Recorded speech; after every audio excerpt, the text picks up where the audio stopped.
Hello students. हाँ, तो अभी हम लोग जस्ट पढ़ रहे थे ह्यूमन हार्ट के बारे में। और पिछले वीडियो में थोड़ा सा वर्ड मिस्टेक मेरे से हो गया था।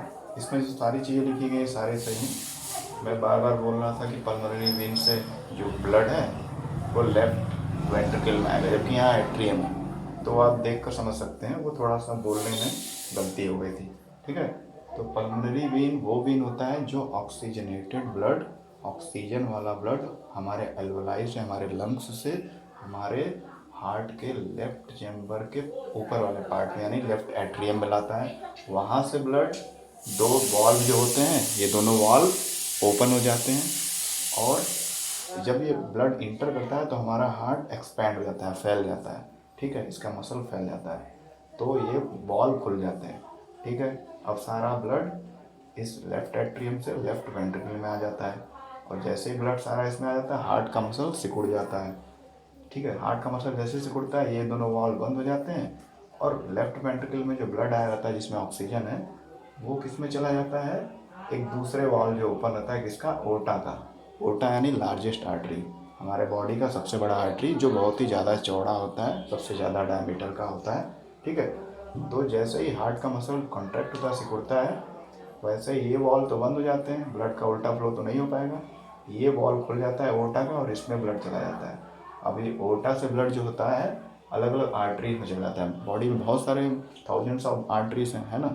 तो ये मेन आर्टरी है ओटा, बड़ा सा, और इससे कनेक्टेड होते हैं कई सारे आर्टरीज, इसलिए यहाँ ब्रांचिंग दिखाई गई है कि ओटा से ब्लड जो है अलग अलग आर्टरीज के थ्रू बॉडी के हर एक सेल में पहुँच जाता है और ऑक्सीजन पहुँचा देता है। ठीक है, तो यहाँ से ऑक्सीजन वाला ब्लड पूरे बॉडी में जाता है। और ये जो सुपीरियर वेना कावा था, इंफीरियर वेना कावा था, ये वीन्स है। सबसे लार्जेस्ट तो नहीं कर सकते लेकिन बड़ी वीन है, इनका डायमीटर ज़्यादा होता है। जैसे कि आर्टरी का सबसे बड़ा फॉर्म होता है ओटा, उसी तरह वीन का जो सबसे बड़ा फॉर्म होता है, बड़ा स्ट्रक्चर होता है, वेना कावा। तो वीन का काम क्या होता है, डीऑक्सीजनेटेड ब्लड लाना।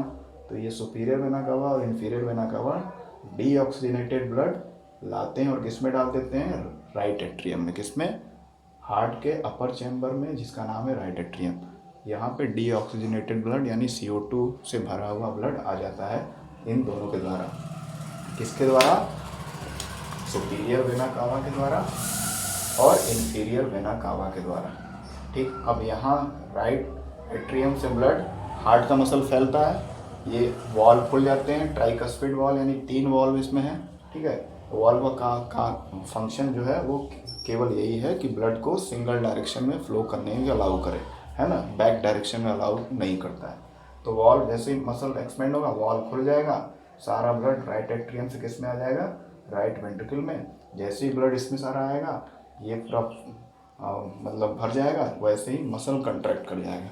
जैसे ही मसल कंट्रैक्ट करेगा ये वॉल्व बंद हो जाएगा, ये वॉल्व खुल जाएगा जो राइट वेंट्रिकल से जुड़ा है। और एक इसका वॉल्व है पल्मोनरी आर्टरी का, और पल्मोनरी आर्टरी सारा डीऑक्सीजनेटेड ब्लड यानी CO2 वाला ब्लड लेकर कहाँ चल जाएगा, हमारे लंग्स के पास। और लंग्स के पास से सारा CO2 दे देगा और वहाँ से ऑक्सीजन वाला ब्लड लेकर आ जाएगा कौन, पल्मोनरी वेन। ठीक, तो ये काम होता है। इसी को देखिए यहाँ पर एक साइक्लिक वे में समझाया गया है, इससे आप और आसानी समझ सकते हैं। ये भी आसान है, थोड़ा सा इसका हार्ट का स्ट्रक्चर आ रहा है, इसको मैं सिंपल कर दिया हूँ। मान लेते हैं ये बॉक्स जो है हार्ट है, ये हमारा राइट एट्रियम है, ये लेफ्ट एट्रियम है, ये राइट वेंट्रिकल लेफ्ट वेंट्रिकल है। ठीक, ये ट्राइकस्पिड वॉल्व है, 3 वॉल्व यहाँ पर है, यहाँ 2 वॉल्व है। ठीक, अब होता क्या है कि जो वेना कावा है, सुपीरियर इन्फीरियर जो भी वेना कावा है, वो सारा डीऑक्सीजनेटेड ब्लड लाता है, यानी ऐसा ब्लड जिसमें CO2 की मात्रा बहुत ज़्यादा है। ठीक है, तो सारा ब्लड ये किस में आता है, राइट एट्रियम में, हमारे अपर चैम्बर में, जो इसमें बताया मैंने। यहाँ पे ब्लड आया, हमारा हार्ट एक्सपैंड हुआ, वॉल्व खुल गए, ब्लड इसमें से इसमें जाने लगा, इसमें से इसमें आने लगा, है ना। सारा ब्लड, हार्ट का मसल जैसे ही एक्सपैंड हुआ, फैला, राइट एट्रियम से ब्लड राइट वेंट्रिकल में आ गया, और जैसे ही सारा ब्लड इसमें आया राइट वेंट्रिकल में, वैसे ही हार्ट का मसल क्या हो गया, कॉन्ट्रैक्ट हो गया, सिकुड़ गया। तो अब ये सारे वॉल्व जो थे राइट एट्रियम से वेंट्रिकल वाले, ये तो बंद हो गए और इसका वॉल्व खुला रह गया, इसका पल्मोनरी आर्टरी का। तो ये वॉल्व खुल गया, इसमें से डीऑक्सीजनेटेड ब्लड यानी CO2 से भरा हुआ ब्लड पल्मोनरी आर्टरी के थ्रू कहाँ पे जाता है? लंग्स के पास। किसके पास? लंग्स के पास। और लंग्स के पास ये जो ब्रांचेस दिखाए हैं, ये ब्रांचेस का मतलब है कैपिलरीज। हम लोग जानते हैं कैपिलरी बहुत ही महीन ट्यूब लाइक स्ट्रक्चर होती हैं, आर्टरी वेन से बहुत ज़्यादा महीन, मतलब सबसे ज़्यादा थिन जो ट्यूब लाइक स्ट्रक्चर होते हैं वो कैपिलरीज होते हैं। और ये बॉडी के हर एक छोटे छोटे पार्ट तक, ऑर्गन तक पहुंच जाते हैं। तो सोचिए कितने छोटे होते होंगे। ये हमारे स्किन में भी होते हैं, तो बहुत ही थिन होते हैं और ये ब्रांच जैसे होते हैं पूरे बॉडी में फैले हुए। ठीक है, तो लंग्स तक क्या हुआ? डीऑक्सीजनेटेड ब्लड पहुंचा, यानी CO2 वाला ब्लड पहुंचा, इनडायरेक्टली बोल सकते हैं। फिर वहाँ पे लंग्स के पास पहुंचा, गैस का एक्सचेंज हुआ, CO2 दे दिया, ऑक्सीजन ले लिया। अब ऑक्सीजन ले लिया, ऑक्सीजन से भरा हुआ ब्लड किसके थ्रू आ रहा है? पल्मोनरी वेन के थ्रू। जैसे मैंने बताया था कि लंग्स से जो कनेक्टेड है वेन, वो कौन है? Pulmonary vein. और ये ऑक्सीजन रिच ब्लड लाएगा, यानी ऑक्सीजनेटेड ब्लड लाएगा। ऑक्सीजन से भरा हुआ ब्लड जो हम लोग इनहेल करते हैं वो लेकर कौन आएगा हमारे हार्ट के पास? Pulmonary vein. तो किस में लाएगा? लेफ्ट एट्रियम में, यानी ये ऊपर वाले हिस्से में है ना, लेफ्ट एट्रियम में। ठीक है, तो ये लेफ्ट एट्रियम में हमारा ऑक्सीजन से रिच ब्लड आ गया पल्मोनरी वेन की सहायता से। अब हमारा हार्ट फिर से फैला तो ये दोनों वॉल्व खुल गए, इसमें से इसमें ब्लड नीचे आने लगा। ठीक है, सारा ब्लड जब लेफ्ट एट्रियम से लेफ्ट वेंट्रिकल में, यानी यहाँ से यहाँ आ गया, तो हमारा हार्ट का जो मसल है फिर कॉन्ट्रैक्ट हो गया, सिकुड़ गया।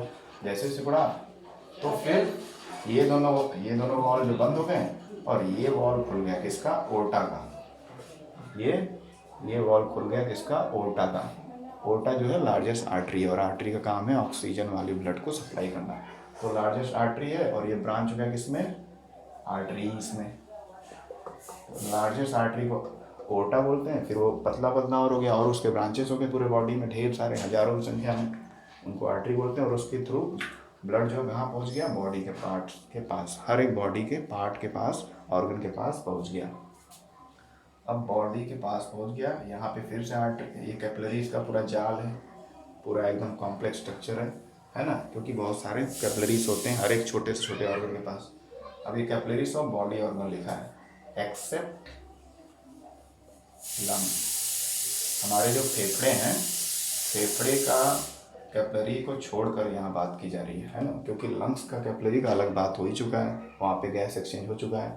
अब सारा जो ऑक्सीजनेटेड ब्लड है वो ओर्टा के थ्रू हमारे बॉडी में फैल गया, मतलब हर एक ऑर्गन तक ऑक्सीजन पहुँच गया। उसके बाद इन कैपिलरीज के थ्रू सारे बॉडी ऑर्गन से क्या लिया जाएगा? CO2। क्या लिया जाएगा? CO2। ये सारे कैपिलरीज से CO2 वगैरह ले लिया जाएगा, यानी डीऑक्सीजनेटेड ब्लड। अब डीऑक्सीजनेटेड ब्लड किसके थ्रू फ्लो होगा? वेन्स के थ्रू, क्योंकि वेन्स हमेशा जो है डीऑक्सीजनेटेड ब्लड फ्लो कराते हैं। तो डीऑक्सीजनेटेड ब्लड पूरे बॉडी से वेन्स के थ्रू जाएगा। किसके थ्रू जाएगा? हमारे राइट एट्रियम में सुपीरियर वेना कावा और इन्फीरियर वेना कावा की हेल्प से पूरा का पूरा जो CO2 वाला रिच ब्लड है वो राइट एट्रियम में जाएगा, राइट एट्रियम से राइट वेंट्रिकल में जाएगा, और उसके बाद वो पल्मोनरी आर्टरी से होते हुए लंग्स में जाएगा, और वहाँ से हम लोग एक्सहेल करके सारा CO2 बाहर निकाल देंगे। तो यही एक साइक्लिक प्रोसेस चलता रहता है, जिसको बोलते हैं सर्कुलेशन या ट्रांसपोर्टेशन, जिसमें हमारा हार्ट जो है पंपिंग ऑर्गन का काम करता है ना। ये लगातार हार्ट हमारा बीट करता रहता है, इसके मसल सिकुड़ते और फैलते रहते हैं। जैसा आप लोग देख रहे हैं, यहाँ मसल फैला, ब्लड इसमें आया, फैला तो इसमें चला गया, सिकुड़ा तो इसमें से इसमें चला गया, लंग्स के पास गया, वहाँ से CO2 छोड़ दिया, ऑक्सीजन लिया, ऑक्सीजन कौन लिया? Pulmonary vein. वो किस में ला दिया? लेफ्ट एट्रियम में। लंग्स फैल गया हमारा, लंग्स नहीं, हार्ट का मसल फैल गया, तो ये ब्लड इसमें से इसमें आ गया। जैसे इसमें ब्लड आया, हमारा हार्ट फिर सिकुड़ गया, तो सारा ब्लड लेफ्ट एट्रियम से किस में चला गया? ओर्टा में, और ओर्टा से सारा ऑक्सीजन वाला ब्लड पूरे बॉडी तक पहुंच गया। ठीक, तो यही सारा एक सर्कुलेशन का प्रोसेस है हमारे हार्ट का। तो इस तरह से हमारा हार्ट ब्लड का हेल्प लेकर, और सारे जो ब्लड वेसल्स है, आर्टरी, वेन्स और हार्ट के पंपिंग प्रेशर की हेल्प से पूरा का पूरा ऑक्सीजन रिच ब्लड बॉडी को पहुंचाता है, और डीऑक्सीजनेटेड ब्लड यानी CO2 जिसमें ज़्यादा होता है उसको बॉडी के बाहर रिमूव करता है। और इस सर्कुलेशन प्रोसेस को क्या बोलते हैं? इस सर्कुलेशन को बोलते हैं डबल सर्कुलेशन। डबल सर्कुलेशन, हमारे हार्ट में जो सर्कुलेशन प्रोसेस होता है उसको डबल सर्कुलेशन बोलते हैं। डबल सर्कुलेशन क्यों बोलते हैं? क्योंकि आप देखेंगे तो हमारे हार्ट में जो 4 चैम्बर हैं उसमें 2 बार जो है ब्लड आता है। पूरे एक अगर हम लोग प्रक्रिया देखें, एक प्रोसीजर देखें कि हार्ट, तो 2 बार हार्ट इसमें मूव करता है। जैसे यहाँ से देखिए, यहाँ से राइट वेंट्रिकल, यहाँ वेना कावा से गया इसमें ब्लड, फिर इसमें से इसमें गया, इसमें से यहाँ गया, फिर इससे लंग्स से होते हुए ऑक्सीजन लेके इसमें आया, ऑक्सीजन लेके लेफ्ट ऑरिकल से लेफ्ट एट्रियम से लेफ्ट वेंट्रिकल में गया, फिर यहाँ से सारे बॉडी को दिया। तो इस तरह से 2 बार ब्लड जो है सर्कुलेट करता है हमारे हार्ट के थ्रू, इसलिए ये सर्कुलेशन प्रोसेस है, इसको डबल सर्कुलेशन भी बोलते हैं। Because blood flows through twice in our heart during this whole process. ठीक है, तो ये एक बार की घटना है। एक बार की घटना में 2 बार ब्लड हमारे हार्ट्स के थ्रू होकर जाता है, इसलिए इसको डबल सर्कुलेशन बोलते हैं। ठीक है, ये इस पिक्चर से आपको ज़्यादा समझ में आ जाएगा, और इसको भी समझ जाएंगे, या इसको दोनों एक ही चीज़ें हैं। यहाँ पे बॉडी ऑर्गन वगैरह नहीं समझाया गया है, यहाँ पे केवल मेन फोकस किया गया है हार्ट और उससे अटैच जो आर्टरी वेन्स हैं उनसे कैसे ब्लड फ्लो हो रहा है। एक बार लास्ट टाइम मैं एकदम फटाफट बता देता हूँ कि सबसे पहले हमारा ये सुपीरियर वेना कावा, इन्फीरियर वेना कावा जो ऊपर और नीचे है। सुपीरियर वेना कावा बॉडी के ऊपर के जितने ऑर्गन है, चेस्ट और उसके ऊपर के जितने भी ऑर्गन हैं उसमें से डीऑक्सीजनेटेड यानी कार्बन डाइऑक्साइड से भरा हुआ ब्लड लेकर आता है। इन्फीरियर बॉडी के नीचे के ऑर्गन जितने उनसे CO2 वाला ब्लड लेकर आता है, यानी दोनों जगह से डीऑक्सीजनेटेड ब्लड हमारे किस में आता है? राइट एट्रियम में। ठीक, आ गया, इसमें आ गया। अब इसमें जैसे ही आता हमारा हार्ट का मसल फैल जाएगा, फैलता है तो ये 3 जो वॉल्व होते हैं खुल जाते हैं। खुल जाएंगे तो सारा ब्लड राइट एट्रियम से राइट वेंट्रिकल में चला जाता है। जैसे ही ब्लड इसमें भरा जाता है हमारा मसल हार्ट का कॉन्ट्रैक्ट करता है, सिकुड़ जाता है। जैसे सिकुड़ता है ये वॉल्व बंद हो जाते हैं। ठीक, ये बंद हो गए वॉल्व, और ये वॉल्व खुल जाता है। और ये वॉल्व किसका है? किस ट्यूब का है? पल्मोनरी आर्टरी का। तो यहाँ से ब्लड को रास्ता मिलता है, ये बाहर निकलता है और पल्मोनरी आर्टरी के थ्रू ये पहुँच जाता है हमारे कहाँ? लंग्स के पास, फेफड़े के पास, जिससे हम लोग सांस लेते हैं। तो ये हमारे लंग्स के पास डीऑक्सीजनेटेड ब्लड लेके जाता है, यानी गंदा ब्लड कह सकते हैं सिंपल भाषा में, जिसमें केवल CO2 बहुत ज़्यादा है। तो ये लंग्स के पास ले गया।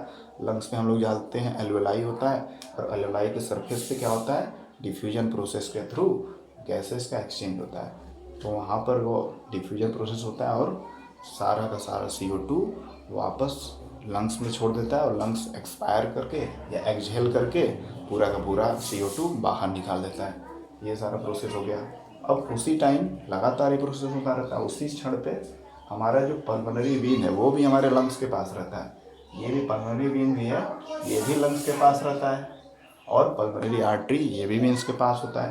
पल्मोनरी आर्टरी केवल CO2 वाला ब्लड लेके जाता है लंग्स के पास, और पल्मोनरी वेन जो है लंग्स से कौन सा ब्लड लेके आता है? ऑक्सीजन वाला। जितना हम लोग ऑक्सीजन ले रहे हैं, सांस ले रहे हैं, सारा वो ब्लड कौन लेकर आता है हमारे हार्ट के पास? Pulmonary vein. ठीक है, तो ये दोनों ही लंग्स के पास होते हैं।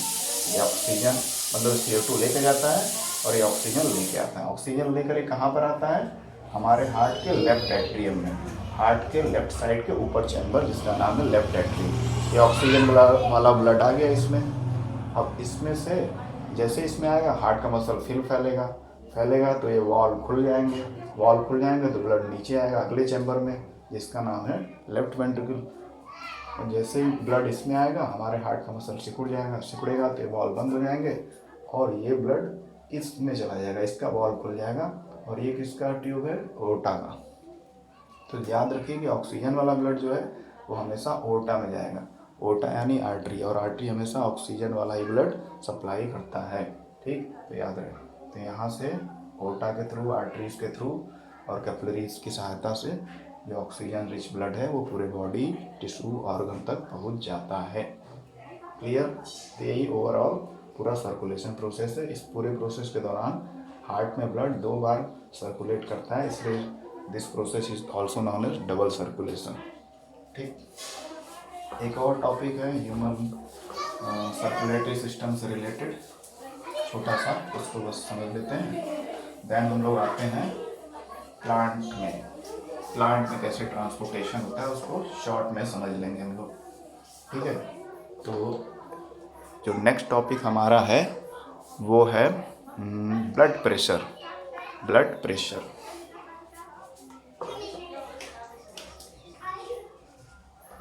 Blood pressure,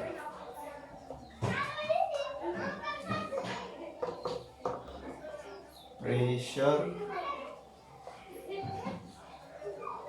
created by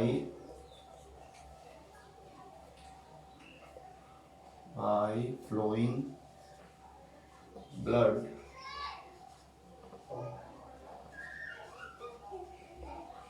against the wall of blood vessels।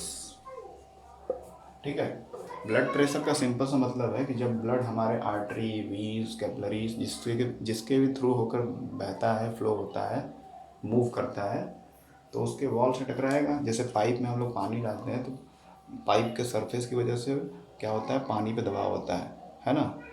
तो वही चीज़ है कि ब्लड में जो प्रेशर क्रिएट होता है वो किस पे डिपेंड करता है कि जो ब्लड फ्लो हो रहा है अलग अलग तरह के ब्लड वेसल से, आर्टरी, वीन्स और कैपिलरीज के वॉल से टकराता है हमारा जब मूविंग ब्लड, तो उससे जो प्रेशर क्रिएट होता है उसी को ब्लड प्रेशर कहते हैं। ठीक है, और ब्लड प्रेशर को नापने का जो मशीन होता है वो होता है स्फिग्मोमैनोमीटर। स्फिग्मोमैनोमीटर,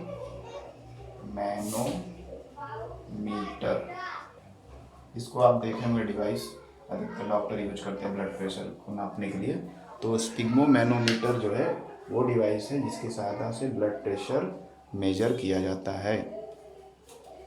और ब्लड प्रेशर के 2 वैल्यूज देखते हैं डॉक्टर। एक होता है सिस्टोलिक प्रेशर और एक होता है डायस्टोलिक प्रेशर। तो 2 तरह के प्रेशर मेजर किए जाते हैं हार्ट के, सिस्टोलिक प्रेशर और डायस्टोलिक प्रेशर।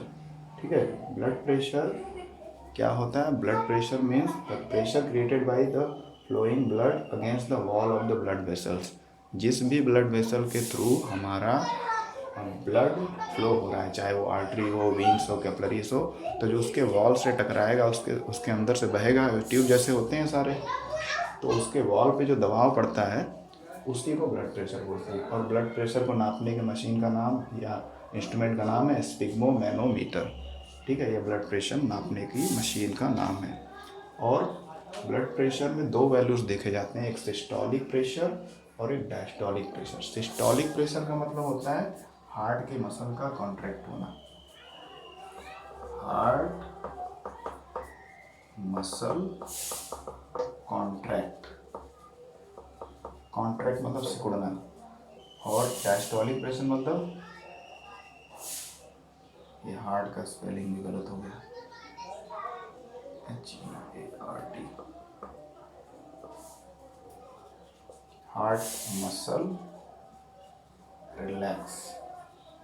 ठीक है, तो सिस्टोलिक प्रेशर का मतलब है हार्ट के मसल कॉन्ट्रैक्ट हो। जब हार्ट हमारा, हम लोग देखते हैं कि 2 बार फैलता है, हार्ट का मसल फैलता है और 2 बार सिकुड़ता है। तो जब हार्ट का मसल सिकुड़ता है, कॉन्ट्रैक्ट करता है, तो उससे क्या होता है, ब्लड का प्रेशर बढ़ जाता है ना। तो उस प्रेशर को बोलते हैं सिस्टोलिक प्रेशर। ठीक, और जब हार्ट का मसल फैल जाता है, सिकुड़ने के बाद फैलेगा, है ना, ऐसे छोटा हुआ बड़ा हो गया, छोटा हुआ बड़ा हो गया। तो हार्ट का मसल जब कॉन्ट्रैक्ट हो रहा है, सिकुड़ रहा है, तो उस कंडीशन को सिस्टोलिक प्रेशर कंडीशन बोलते हैं। उस समय ब्लड का प्रेशर बढ़ जाता है, ब्लड यानी तेज़ी से मूव करता है।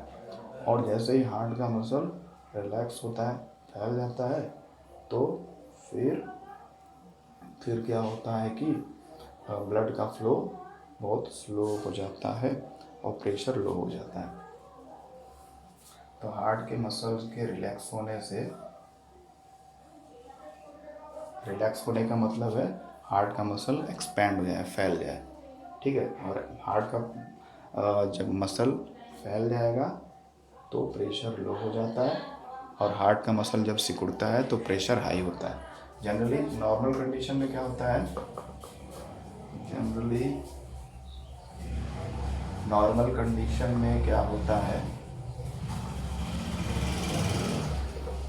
सिस्टोलिक जो प्रेशर है, सिस्टोलिक यानी हार्ट का मसल जब कॉन्ट्रैक्ट करता है तो वह प्रेशर जो होता है 120 मिलीमीटर HG। और डायस्टोलिक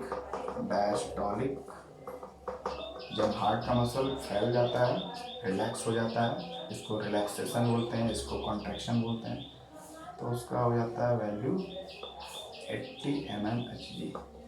तो यहाँ पे आप देख रहे हैं ये प्रेशर का एक यूनिट है मिलीमीटर ऑफ मरकरी, ठीक है। तो हार्ट का मसल जब कॉन्ट्रैक्ट करता है तब ब्लड प्रेशर क्या होता है 120 चला जाता है, और हार्ट का मसल जब फैल जाता है तो प्रेशर ब्लड का लो हो जाता है, तो उसका वैल्यू 80 mmHg हो जाता है। तो ये जो है हार्ट का प्रेशर कैसे प्रभावित होता है, या ब्लड का प्रेशर किस पे डिपेंडेंट करता है, वो डिपेंड करता है कि हार्ट जब कॉन्ट्रैक्ट कर रहा है या रिलैक्स कर रहा है। कॉन्ट्रैक्ट करने या सिकुड़ने पे हार्ट के मसल पे प्रेशर बढ़ जाता है ब्लड का, और जब हार्ट का मसल रिलैक्स होता है तो उस समय क्या होता है कि ब्लड प्रेशर लो हो जाता है। तो ये चीज़ें होंगी ब्लड प्रेशर के बारे में।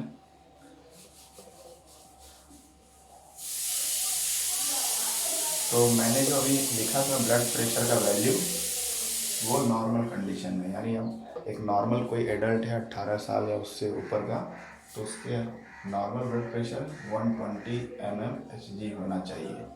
अगर हार्ट का मसल कॉन्ट्रैक्ट कर रहा है तो नॉर्मल कंडीशन पे 120 mmHg, और नॉर्मल कंडीशन में अगर हार्ट का मसल रिलैक्स हो रहा है, फैल रहा है, तो इतना होना चाहिए, नॉर्मल कंडीशन है। अब इससे ये वैल्यू ज़्यादा हो जाए या कम हो जाए तो उस केस में दो बीमारियां होती हैं, हाइपरटेंशन, हाइपोटेंशन। हाइपरटेंशन में क्या होता है कि प्रेशर बहुत ज़्यादा बढ़ जाएगा, हाइपरटेंशन में प्रेशर बढ़ जाता है, और हाइपोटेंशन में प्रेशर बहुत ज़्यादा घट जाता है। तो दो तरह की बीमारियां हैं, उसके बारे में फ़िलहाल हम लोग नहीं पढ़ेंगे, वो आपके कोर्स में नहीं है। अब हमारा ट्रांसपोर्टेशन में नेक्स्ट टॉपिक जो है वो है ट्रांसपोर्टेशन इन प्लांट्स। तो उसको हम लोग जल्दी से समझ लेते हैं, ऑलरेडी हम लोग उसके बारे में पढ़ चुके हैं, तो थोड़ा सा क्विकली उसको रिवाइज कर लेते हैं।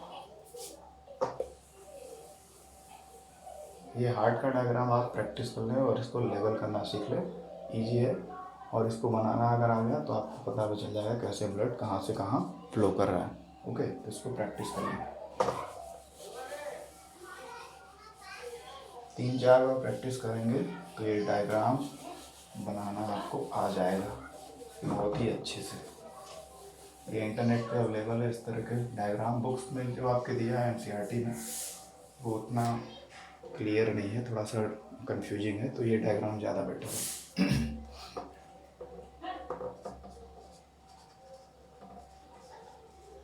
Transportation in plants, transportation in plants में ट्रांसपोर्टेशन कैसे होता है। चलिए, तो पहले एक प्लांट बना लेते हैं सिंपल सा। प्लांट कैसे बनाया जाए,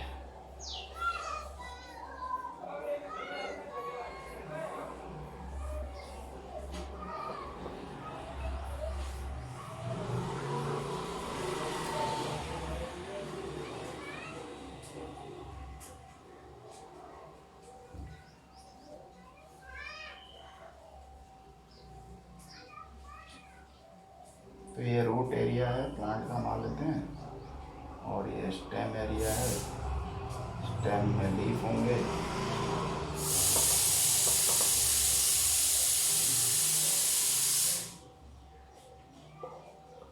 फ्लावर्स होंगे, फ्रूट्स होंगे, बहुत सारे पार्ट्स होते हैं प्लांट के। तो ये स्टेम एरिया चल रहा है।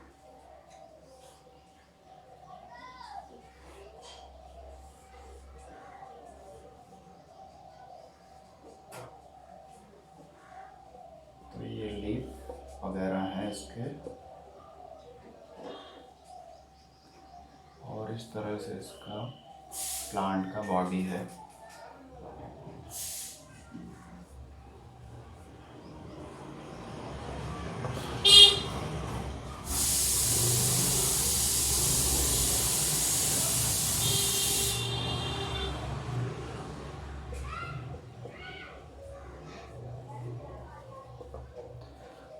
तो ये प्लांट एक बन गया। इसके टिप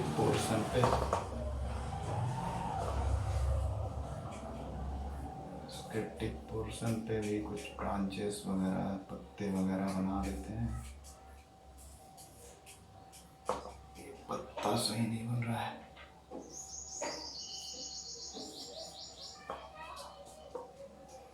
ठीक है, तो ये नॉर्मल मान लीजिए हमारा प्लांट है, ये ज़मीन के अंदर का पार्ट है। तो एक सिंपल सा रफ डायग्राम है प्लांट का।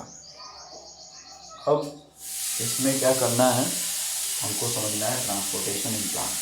तो प्लांट में दो चीज़ों का ट्रांसपोर्ट होता है। पहला क्या है, water and minerals, water and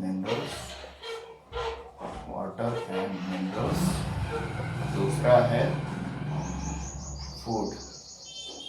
food और न्यूट्रिएंट, फूड या न्यूट्रिएंट भी बोल सकते हैं, जो फोटोसिंथेसिस से बाद बनता है। ठीक है, तो दो चीज़ों का ट्रांसपोर्ट होता है प्लांट में। सबसे पहले हम लोग समझते हैं फूड एंड न्यूट्रिएंट के बारे में, नहीं पहले वाटर और मिनरल के बारे में समझ लेते हैं। देखिए, जिस तरह से एनिमल को चाहता है ट्रांसपोर्टेशन सिस्टम, वैसे ही प्लांट को भी जाता है, इसमें कोई डाउट नहीं है ना। तो ये एक नॉर्मल सा प्लांट है। अब इसमें ये जो हमारे रूट्स हैं, रूट्स में रूट हेयर भी निकले रहते हैं, बहुत सारे पतले पतले हेयर लाइक स्ट्रक्चर्स जो मेन रूट से निकले रहते हैं, और इनका काम है एब्जॉर्प्शन करना। जैसे कि हमारे इंटेस्टाइन में छोटे छोटे माइक्रोवेली होते हैं जो एब्जॉर्ब करते हैं, सिमिलरली रूट्स में कुछ हेयर लाइक स्ट्रक्चर होते हैं जिनको रूट हेयर्स बोलते हैं। वो वाटर और मिनरल का एब्जॉर्प्शन बहुत तेज़ी से करते हैं फ्रॉम द सॉइल। ठीक, तो मान लेते हैं कि ये हमारा रूट है, ये हमारा प्लांट है। अब प्लांट को क्या होता है कि ये वाटर, इसमें मिट्टी है, ये सॉइल है, और सॉइल में क्या होता है, वाटर भी होता है। अगर वाटर देंगे, डेफिनेटली वाटर देंगे, प्लांट को ग्रो कराना है, और मिनरल्स होता है। ठीक है, तो वाटर और मिनरल दो चीज़ें प्लांट में सॉइल में अवेलेबल होती हैं। अब क्या होता है कि प्लांट्स के जो रूट हेयर्स हैं वो वाटर और मिनरल्स को मिट्टी में से एब्जॉर्ब करते हैं और प्लांट के सारे पार्ट्स तक पहुंचा देते हैं। यही सिंपल सा ट्रांसपोर्टेशन है।